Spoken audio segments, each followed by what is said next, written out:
Zee 24 Taas एक पाऊल पुढे।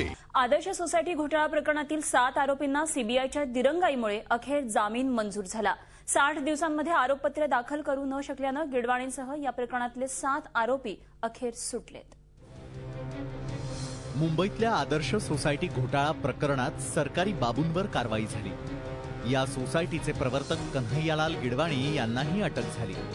त्यानंतर आता या प्रकरणात राजकीय नेत्यांवरही कारवाई होईल अशी शक्यता वाटत असताना आणि न्यायाची अपेक्षा असतानाच सीबीआयच्या दिरंगाईनं या सर्व आशांवर पाणी फेरलंय। होय, तब्बल 1.5 वर्षांच्या तपासानंतरही सीबीआय 60 दिवसात साधं आरोपपत्रही दाखल करू शकली नाही। सीबीआयच्या या निष्काळजीपणाचा फायदा मिळाला आदर्श प्रकरणातील आरोपींना। मंगळवारी सीबीआय कोर्टानं 7 आरोपींना जामीन मंजूर केला। यात कन्हैयालाल गिडवाणी, प्रदीप व्यास, MM वांछू, TK कौल, AR कुमार, RC ठाकीवर हायकोर्टानं नाराजी व्यक्त केली होती।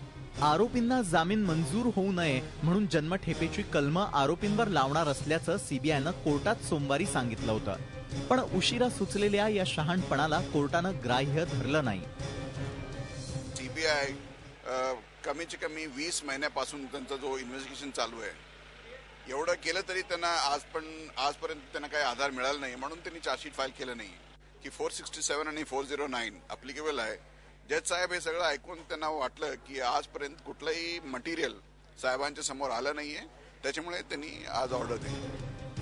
आरोपींना आठवड्यातून 2 वेळा सीबीआय समोर हजर राहावं लागणार आहे। तर माजी माहिती आयुक्त रामानंद तिवारी आणि मुंबई महापालिकेचे माजी आयुक्त जयराज फाटक यांना मात्र जामीन मिळू शकलेला नाही। त्यामुळे या 2 बड्या बाबूंना मात्र तुरुंगातच राहावं लागणार आहे। कुठल्याही प्रकरणात निश्चित वेळेत चार्जशीट दाखल न होणे हे दाखवून देतं की इन्व्हेस्टिगेटिंग एजन्सी त्या प्रकरणाचा तपास किती गांभीर्याने करत आहेत।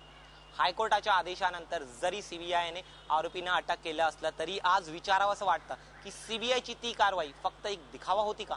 झी 24 ताससाठी व्हिडिओ जर्नलिस्ट सिद्धेशसह दिनेश मौर्य, मुंबई। झी 24 तास एक पाऊल पुढे।